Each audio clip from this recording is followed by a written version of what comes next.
বিএনপির দীর্ঘদিনের বিশ্বস্ত রাজনৈতিক সঙ্গী জামায়াতে ইসলামী। দলটির সঙ্গে বিএনপির আদর্শিক মিল না থাকলেও দুটি দলই জাতীয়তাবাদী ধারায় বিশ্বাসী। দুটি দলই লিবারেল ডেমোক্রেসির কথা বলে। অন্যদিকে দুটি দলের মধ্যে আদর্শিক ভিন্নতা কম নয়।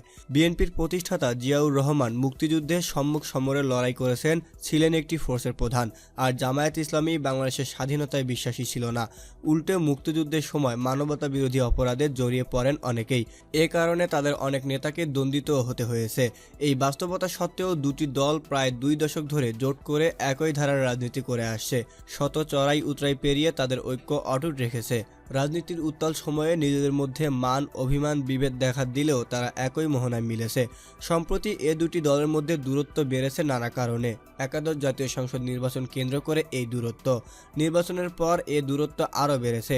বিএনপির উপর ভেতর বাইরে থেকে চাপ সৃষ্টি হয়েছে জামাত ছাড়ার, আর জামায়াতের অভ্যন্তরও চাপ সৃষ্টি হয়েছে বিএনপিকে ছেড়ে একলা চলো নীতিতে হাঁটার জন্য। সব মিলিয়ে সাম্প্রতিক রাজনীতির রঙ্গমঞ্চে জামায়াতে ইসলামী বেশ আলোচিত হয়ে উঠেছে। জামায়াত নিয়ে আলোচনার সূত্রপাত মূলত জাতীয় ঐক্যফ্রন্টের শীর্ষ নেতা ডক্টর কামাল হোসেনের একটি সাক্ষাৎকার ও একটি সংবাদ সম্মেলনকে কেন্দ্র করে।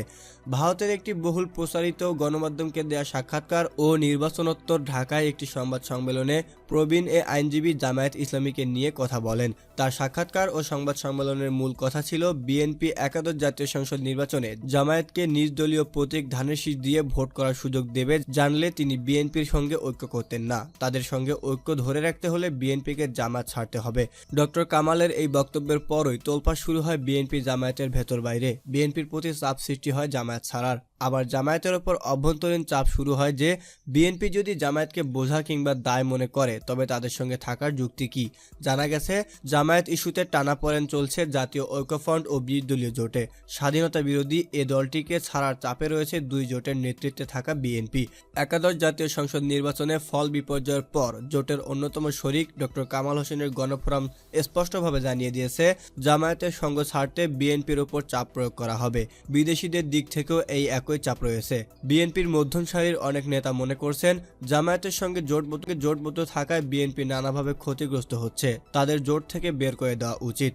তবে ভোটের হিসাব সহ নানা কৌশলগত কারণ দেখিয়ে দলটিকে দূরে ঠেলে দিতে চাইছে না বিএনপির শীর্ষ নেতৃত্ব।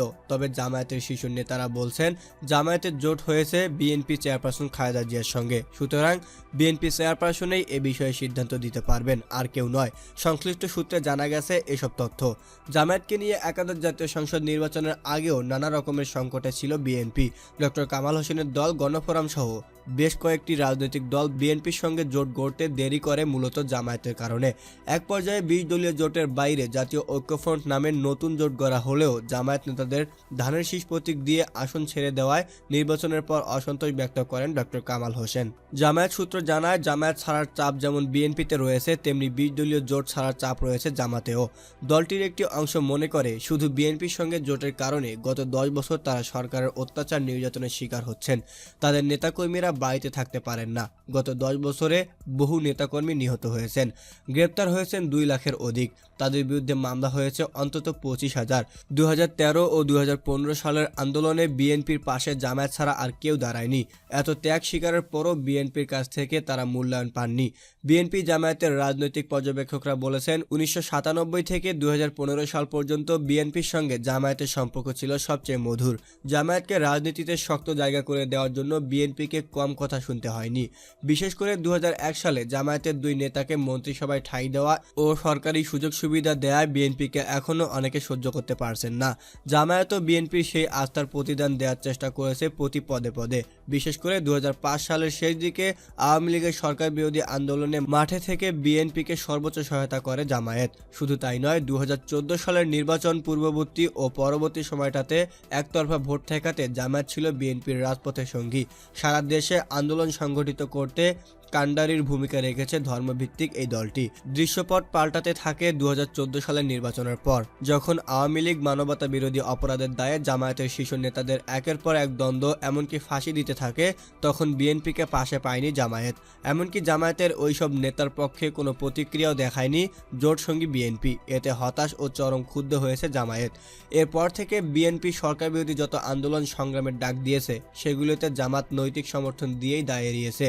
কৌশলগত পেশাগত কারণে জোট থেকে বিচ্ছিন্ন না হলে আগের সেই সখ্য আর দেখা যায়নি। এমনকি 20 দলীয় জোটের বৈঠকে জামায়াতের শীর্ষ পর্যায়ের কোনো নেতাকেও দেখা যায়নি। বিএনপি জামায়াতের সম্পর্কে চূড়ান্ত অবনতি হয়েছে একাদশ নির্বাচনের আগে জাতীয় ঐক্যফ্রন্ট নামে বিএনপি আলাদা একটি মোর্চার শরিক হওয়ার পর। বিএনপি কার্যত 20 দলকে পেছনে ফেলে নতুন জোটের নেতাদের ভ্যানগার্ড হিসেবে বেছে নেয়। ডক্টর কামালের নেতৃত্বাধীন ঐক্যফ্রন্টের শীর্ষ নেতাদের কেউই জামায়াতকে মেনে নিতে পারেননি। এমনকি জামায়াতের সঙ্গ ত্যাগ না করায় বদরুদ্দোজা চৌধুরীর নেতৃত্বাধীন বিকল্প ধারা বিএনপির সঙ্গে জোটে আসেনি। ডক্টর কামাল, কাদের সিদ্দিকী, আসম রব, মাহমুদুর রহমান মান্নারা শেষ পর্যন্ত বিএনপির সঙ্গে জোট করলেও দলটির সঙ্গে জামায়াতের গাঁটছড়া এমনকি অস্তিত্ব মেনে নেয়নি। এসব বাস্তবতা সত্ত্বেও বিএনপি সুকৌশলে চেষ্টা করেছে 20 দলকে সঙ্গে নিয়ে ঐক্যফ্রন্টের সঙ্গে সমান্তরালে হাঁটতে। এক্ষেত্রে বিএনপিকে হোঁচট খেতে হয়েছে পদে পদে। শেষ পর্যন্ত 20 দলকে আড়ালে রেখে ঐক্যফ্রন্টকেই সামনে দিয়ে নির্বাচন করেছে বিএনপি। এমনকি 20 দল ও ঐক্যফ্রন্টের শীর্ষ নেতারা আজ পর্যন্ত সামনাসামনি বসেনি। সিদ্ধান্ত নিতে দুই জোটের সঙ্গে আলাদা আলাদা বসতে হয়েছে বিএনপিকে। এক্ষেত্রে বাধা জামায়াত। এসব নিয়ে দুই জোটের শরিকদের মধ্যে চাপা অসন্তোষ বিরাজ করছে। বিএনপি জামায়াতের দূরত্ব তীব্র হয় একাদশ নির্বাচনের দুই জোটের আসন ভাগাভাগি নিয়ে।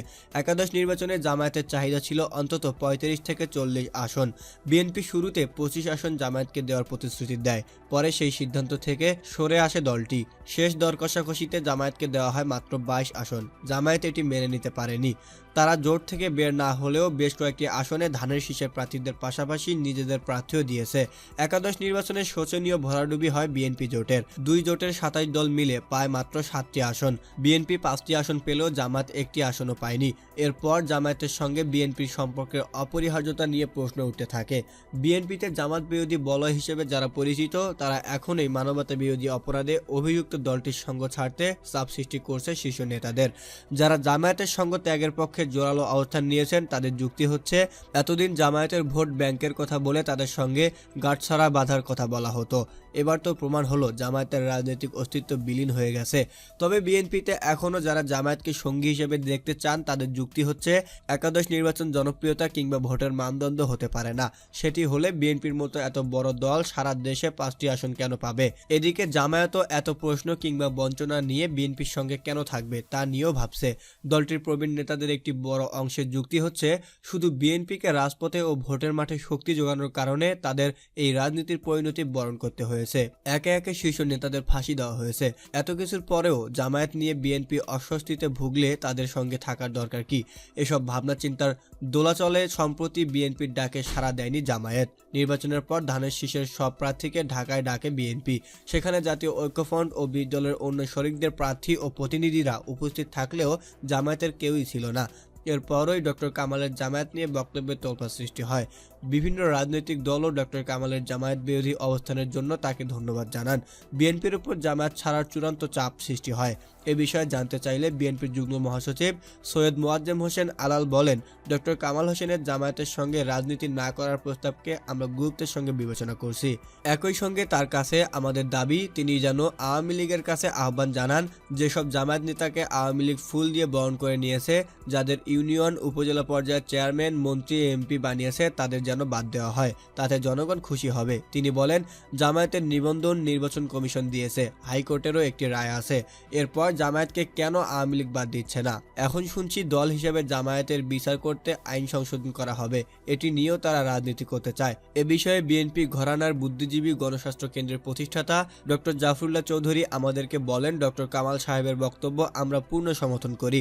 আমাদের ঐক্যফ্রন্টের মূল কথাই ছিল আমরা জামায়াতকে নেব না। তিনি বলেন, একটি জিনিস প্রমাণিত, ভোটের বাজারে জামায়াতকে দিয়ে বিএনপি কোনো লাভবান হয়নি।